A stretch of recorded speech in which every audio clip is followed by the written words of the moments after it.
Hey everybody, welcome into the back room. I'm Andy Ostroy. We have filmmakers David Joseph Craig and Brian Crano with us today. We'll chat with those guys in just a second, but first, thanks for tuning in. We appreciate you listening, and we'd love to hear your comments. So email us at backroomandy@gmail.com and or post on our social media, and we'll read some feedback next time. And if you like the podcast, please follow or subscribe and rate and review, and you'll be notified every time we post a new episode. So, Brian Crano and David Joseph Craig are a married writer-director duo. David began his career as a writer and performer at the Upright Citizens Brigade in New York City, and has worked with director Joel Edgerton for over a decade, producing and acting in features Boy Erased and The Gift. Brian's directorial debut, A Bag of Hammers, starred Jason Ritter and Rebecca Hall and premiered at South by Southwest. His feature film, Permission, premiered at Tribeca Film Festival and starred Rebecca Hall, Dan Stevens, and featured David, who also appeared in Brian's short, Dog Food. His short films, Official Selection and Rubberheart, have screened at dozens of festivals worldwide. And their new film, I Don't Understand You, opens in theaters tomorrow, June 6th. David, Brian, welcome into the back room. Hi. Thanks for having us, Andy. I am really excited to talk with you about your terrific new film, which is called I Don't Understand You. But first, I want to peel the onion back just a little. Let's go back in time for a few minutes. Tell me about your childhoods. What were you guys like as kids? How much creativity was in your families? All that kind of stuff. I was pretty weird.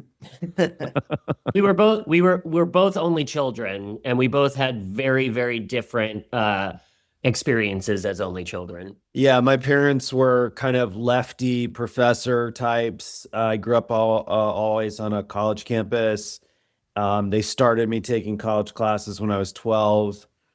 So that is a way to fuck up your kid. And then I think also every sort of creative impulse I had was indulged in a way. So that was a useful way to have your kid end up being a director. Were there creatives in your family?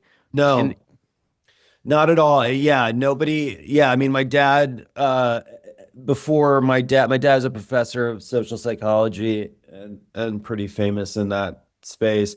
But before him, they were like factory working Italian types. Actually, what's weird is our grandfathers probably played basketball together in and around Cleveland, Ohio. For my grandfather worked for like the Goodyear factory, and I grew up in Cleveland until I went to college, and very utilitarian family. Like my mother worked selling auto parts, and my father was an electrical contractor. So still to this day, I think I'm the first person who took a creative journey in a career out of my pretty extended family. And I'm intrigued about the grandfather thing. What, did they like play for the Cavaliers together? Like, what is that all about? No. Like all of the unions and stuff had like their own basketball team, social, all these sort of Italian and German like social clubs. Right. Had their own little, situations. Interesting. Yeah. And who inspired you guys as filmmakers when you were coming up? Oh, God. I mean, I wasn't exposed to too much growing up, but like the people who really I was allowed to watch that inspire me till today are obviously Spielberg, Zemeckis. I studio guy. Yeah. No, that truly, except for like one little theater in Cleveland, we were given giant studio movies while growing up. Like I don't think I saw an art house movie until I moved to New York. But yeah, I think giant cinema I was never, when growing up, we didn't have like the big Marvel movies, but I was never into not story-based movies, like big anything that was very plot-driven versus character-driven. I kind of didn't really connect to. So it was, Spielberg clearly was like somebody. Anytime there was a movie of his that came out, I was in it. And then, Zemeckis is kind of like the. Oh, sure. I'll just get out of your frame. Oh, did I pull it? No, it's all good. I gotta just close up on David. Let's just do that. But yeah, and then just getting into more adult material with Robert Zemeckis was something that really like motivated me to want to make movies. Mm-hmm. And Brian? For me, I grew up as a real theater kid, and my parents would take me to truly anything. So, and then I went to college when I was 16 to UCLA's theater program, which is a world theater program. So, in like that first year, it was like Buteau and Pina Bausch and all of this kind of experimental world theater that was really, really cool, and kind of at a very formative age was like, oh, you can tell a story a million ways. It can be dance, it can be song, it can be all this stuff.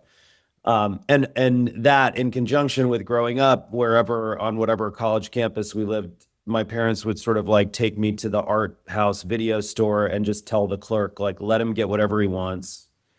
And I would wander in after school and like get 8 random films. He'd walk into the 18+ section every definitely. single day. All the weird, And we all gay, fucking Spanish weird, again, like 14, 15-year-old, just like chugging Almodovar movies and all of it. So, so I think like my kind of skew was always a little bit more weird and anti-studio thing.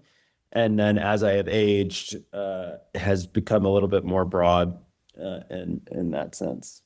So you guys are not just a working partnership, you are a couple in real life. Describe your working relationship and how those two aspects commingle and how long you've been creating together.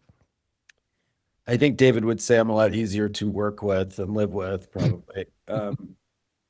Our creative relationship is really great because, like, we've been together for 15 years. So not only do you have a huge emotional kind of personal, bank of stuff to draw from, but also our taste is pretty similar. We've renovated houses. We've picked names for a child. Like there's all of this stuff that just you kind of can't fake or substitute. So working together is very simple in a way because if he has a very strong impulse to do something, you just sort of go like, yeah, that's probably right. When something Brian always says that I think is really true is you often only get to see your life partner's success in finality when the product is done, when you're showcasing it and you get to go celebrate them. It's not very often you get to sit next to them while they're working and succeeding and getting to witness the actual process of them doing the work. And I think that has brought us even closer together because it's made us actually, not just see the end result, but like the cracks in between and how they get through them, which has actually helped us in our personal life too. It's true. Yeah. No, it's interesting. A lot of people, when you talk to them, they'll be like, "Oh, I can't imagine working with my partner. Just having them around normally is enough, but spending all day or whatever." But I agree with you. I think it can enhance in a lot of ways. It just adds a dimension to who we are as people and how people see us. Even if you have a 40-hour work week and you sleep, 8 hours a night, like when do you see your partner not at rest? Right. When you actually see your partner in what they truly love to do. And we did that for 6 months straight, where we were just seeing each other making decisions and collaborating with each other and others. And I think that was really special. This is the other thing, directing a movie is like, the analogy when somebody asks me is like you're being eaten by crows. Like everybody on the set needs some of you. They don't eat the whole thing, but they want to eat a little bit. Hey, just enough to go around. Yeah. And that leads to decision fatigue in a really crazy way. And so it's really nice to be able to kind of share that work where, because sometimes somebody will ask you like the blue one or the green one, and you truly have no idea. Maybe like you're like face blind to like what's happening. And so you can just be like, babe, the blue one or the green one. You know what I mean? So having like a real partnership for a giant job, it almost makes me think of like these bigger jobs across any discipline would be better split. Yeah. Like because it actually modulates your behavior as well in a way that like he can see me if I start to get kind of cranky with somebody and just be like, Brian, stop. You mean like a parliamentary system? Yes. Yeah. So let's talk about the film. Again, it's called I Don't Understand You. It stars the very funny Nick Kroll and Andrew Rannells. Amanda Seyfried also is in the film, and it opens tomorrow, June 6th. And I've seen it, and it's great, and people should go see it. So tell us about the film. But first, I'll take the liberty of summing it up myself as a bloody, hilarious, gay Italian vacation dark horror comedy. How did I do with that? It's fine. I'll use it. We heard "Eat Gay Love" yesterday, which I thought was pretty great. Yeah. That is awesome. Yeah. Yeah. And how much of the film is autobiographical? Because it is about a couple who takes a vacation to Europe, to Italy, which you guys did. I believe you did it after you knew that you were going to be soon having a child, which is a part of the plot of the film. And how much is the film about your journey through adoption, and how much is real and how much is kind of, creatively embellished? We like to say that like the characters embody the neuroses that the two of us have, but are not in any way autobiographical. The story itself, the first act of the movie, is semi-autobiographical, in which, like you said, Brian and I were in the adoption process. We found out we had matched with the birth mother that we eventually had our child with, and she was doing 6 weeks when we matched with her. And at the same time, we had our 10th anniversary plan to go to Italy, and we sort of used that as a moment to make it our baby moon in a way, and go on the journey. And we were in the middle of the countryside of Italy and going to an anniversary dinner, and Brian directed me off the side of the road, and we got stuck in a ditch in the pouring rain for about 5.5 hours. And in that misery, we sort of thought, oh, this could be a great horror movie. So we went back and talked about it with some friends and colleagues, and they were like, yeah, you should definitely write that. So yeah, without giving anything away, because I hate spoilers, I would imagine there's a clear line in the film where it starts to not become about you guys. I think you'll quickly figure out where that line happens. Yeah, and there's some problems that Dom and Cole experience with their adoption.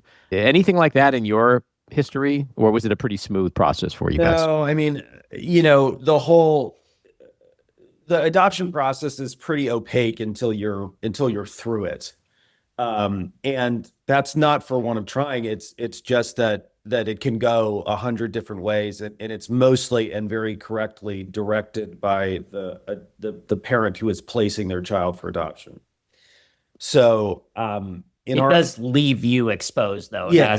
As the prospective parent, it leaves you exposed, which you have to just kind of figure out how comfortable you are and what sort of things are you willing to be vulnerable with. So, like, to put a little meat on the bone there, like, yeah, we had matched with someone who turned out not to be pregnant first. And so we had been in that situation. That's a problem. It is a problem. and it wasn't financial, like the things that sort of appear on their face to be like, oh, this is sort of a financial scheme. Like, that part of it isn't so challenging. The part of it that was very challenging is the thinking you're having a child and then not. Sure. And and we process that very differently as people. Like, we react, like, I sort of like went into kind of like detective mode and like needed to figure out like how often this happens and how did this happen, and oh, she did it to a Canadian family as well, and like can I talk to them, and all sort of went very like, I don't know, right or left brain, whichever one that is. And then he did the other thing, like he went feelings, and so it was interesting that until we made the movie, we kind of like didn't really process that together. And sometimes having that filter, that kind of creative filter, makes everything a lot easier to kind of express.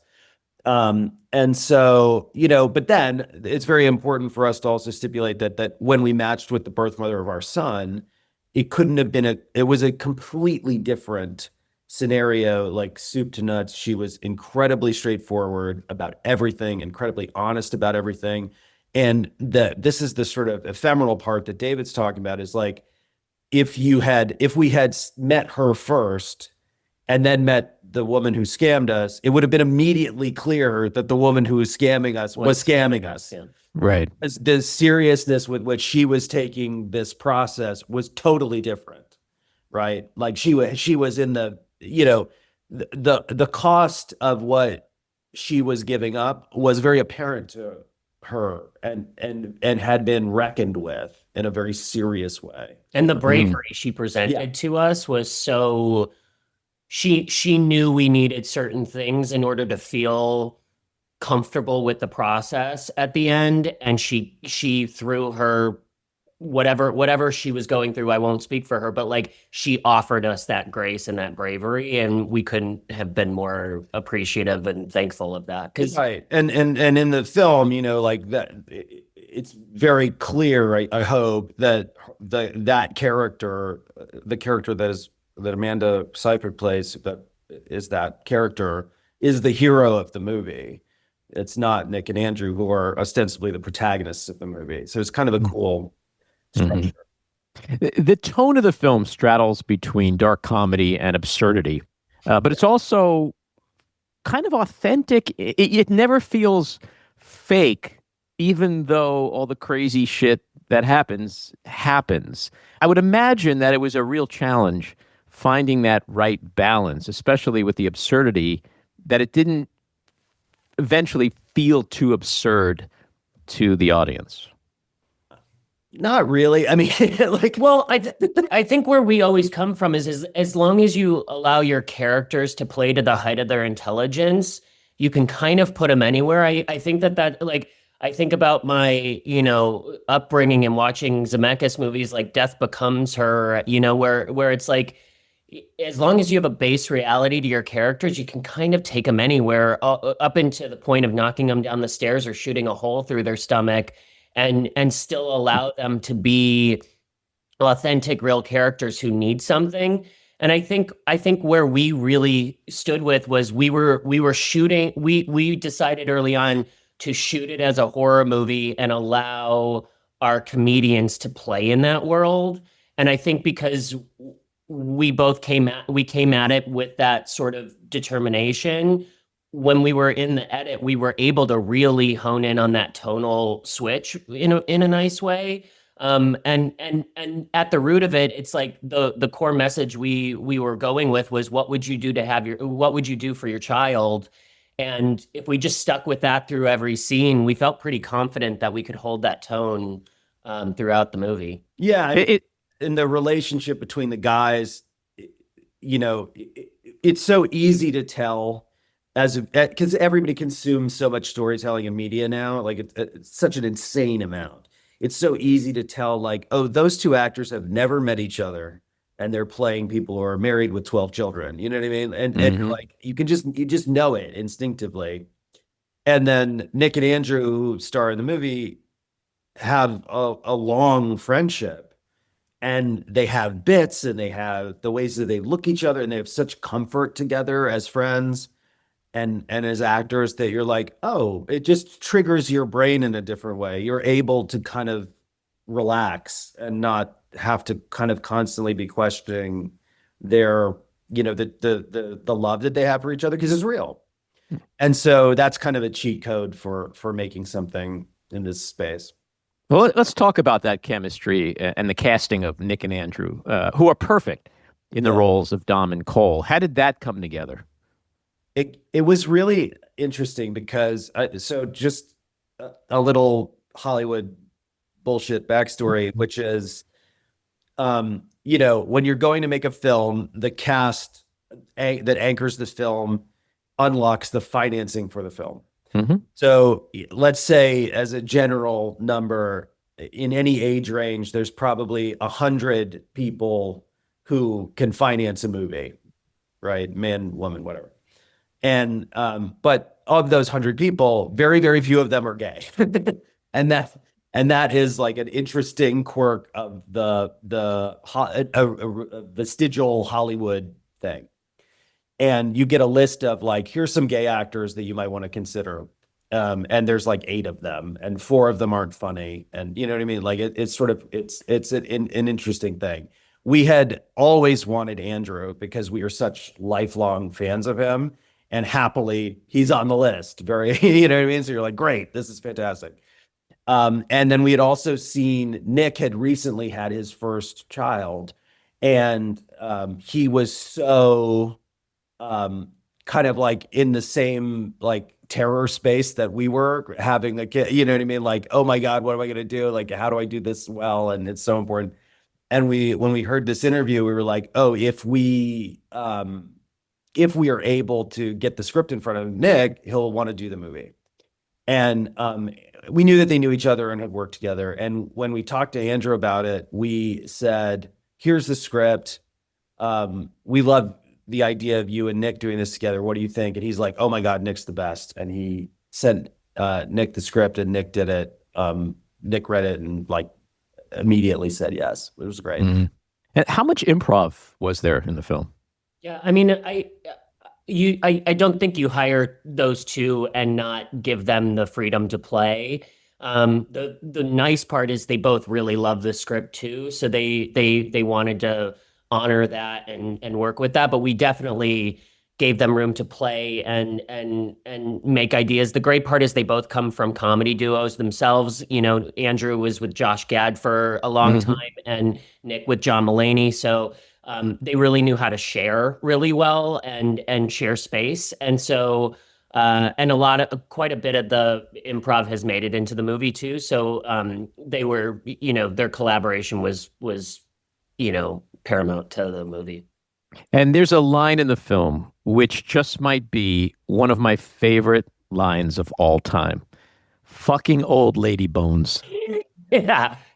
Who's taking credit for that one? I'll give that one to Nick. That was a Nick line as he was walking up the stairs. I was like, just say the funniest thing you can possibly say.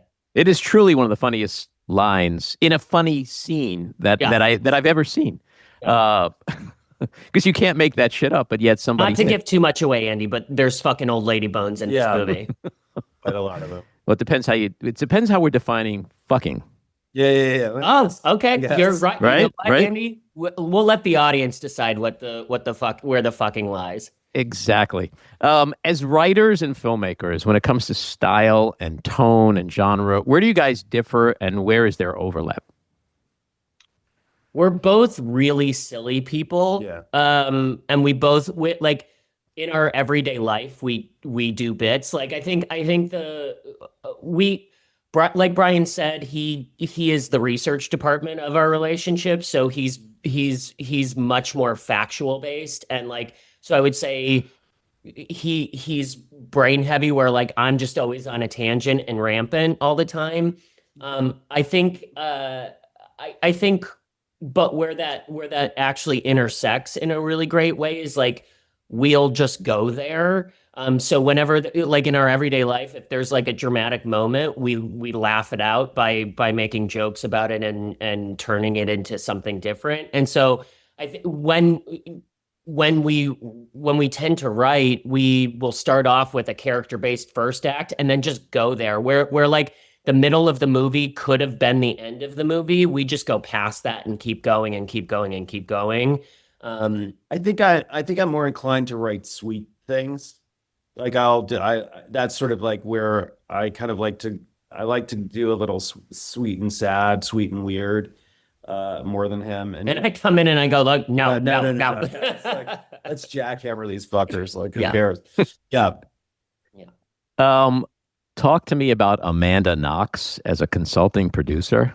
Where, to quote one of my favorite SNL skits, what up with that? Good skit. So, our dear friend Brian McGinn, who runs the Netflix show Chef's Table, we were talking to him because when we were about to go into production, we realized most of the crew and most of the cast probably didn't speak much English, and we'd have to translate the script in order for them to understand it. And when we were talking to him, we were like, "Hey, we know you know a lot of Italian chefs. Have you used a translator before?" And he's like, "Well, they could do it, but they're idiomatic." Italian speakers. The Italian speakers, their comedy isn't the same as ours, so they translate it verbatim versus for the jokes. So get somebody who knows, the American, English, who's Native American, who is American, who can translate it into Italian. And he's like, you should talk to Amanda because he directed her documentary, the Amanda Knox on Netflix. And we were like, Amanda who? And he's like, Amanda Knox. And we're like, oh, okay. And we were like, yeah, that makes sense. She was in Italy. And then literally the day before we had the call, I literally looked at Brian and I go, how are we supposed to describe this movie to Amanda Knox? But she's so funny. She's so funny, and she fully got it. And she's a hilarious, I'm sure she wouldn't mind me saying, weird, eccentric person who just really got it and understood it. And so she did our translation for us. Wow. And I love the nonchalantness of you saying, yeah, she was in Italy. Well, just for a little bit, Well, also then the Italian that she speaks is like Italian. I didn't do it. That's what do you say? I didn't do it in Italian. She learned from like the people with her in jail, and so it was very funny. But she's just a lovely person and so funny, and loved the script. It was a really nice collaborative process with her.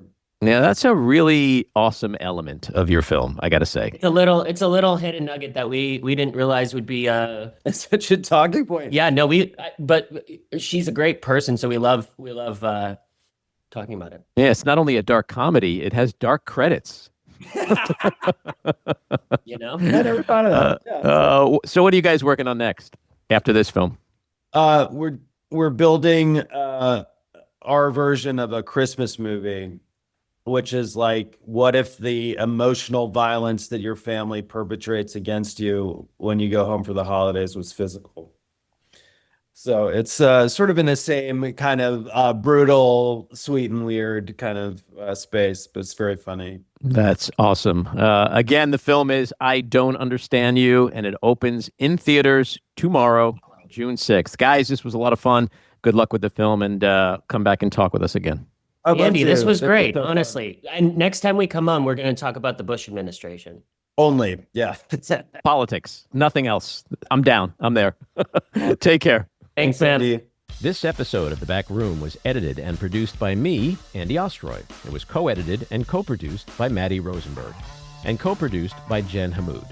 Our theme song was composed by Andrew Hollander, and our logo was designed by Cricket Langell.